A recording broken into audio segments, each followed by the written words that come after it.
I believe we probably all have heard the terms pulling yourself up by your bootstraps. It's the idea of finding that internal strength in yourself to do it.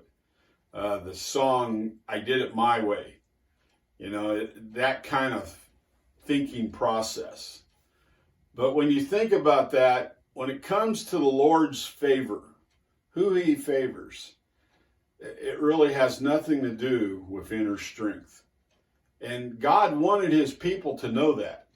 As he brought Israel out of Egypt and then was bringing them into the promised land, he reminded them it wasn't because of their strength, it wasn't because of their righteousness, it was not because of their goodness, but it was because of the favor of the Lord and his promises to the faithful that they were brought into the land.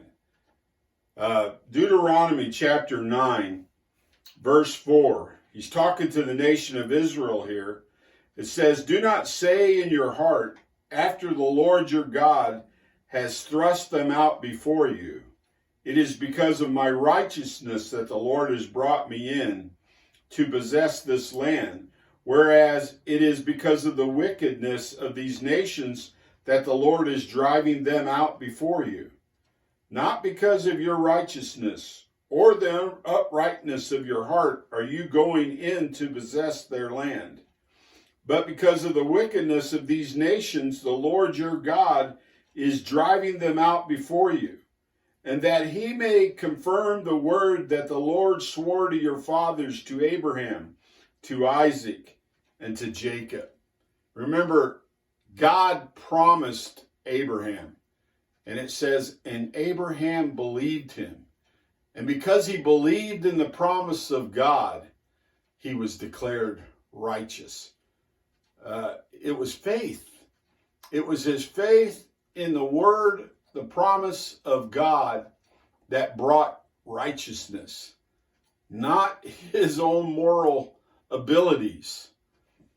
It goes on in verse 6, it says, "Know therefore that the Lord your God is not giving you this good land to possess because of your righteousness, for you are a stubborn people." God goes on to remind them of their sin in the Exodus and their lack of faith. And yet God showed them mercy and he showed them favor because he chose to love them. Because of faith in him, he chose to guide them. And really, when it comes down to our security, rather our assurance of being in God's favor, it all goes back to God's character. Who do I know God to be? The word declared his character in chapter 10, at the end of that chapter, as the Lord encouraged Israel, he brings them back to the good character of God. Verse 17 there, it says, "For the Lord your God is a God of gods and Lord of lords, the great and the mighty, the awesome God, who is not partial and takes no bribe. He executes justice for the fatherless, the widow, and loves the sojourner, giving him food and clothing.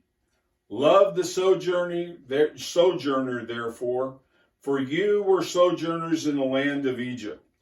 You shall fear the Lord your God. You shall serve him and hold fast to him, and by his name you shall swear. He is your praise, he is your God, who has done for you these great and terrifying things that your eyes have seen. Your fathers went down to Egypt 70 persons, and now the Lord your God has made you as numerous as the stars of heaven." He takes us back to the awesomeness of God, the might of God. And he reminds Israel, you were not saved by your own might and strength because you were a stubborn people. But you're saved by the awesome character and the love of God. And that is as true today as it was then.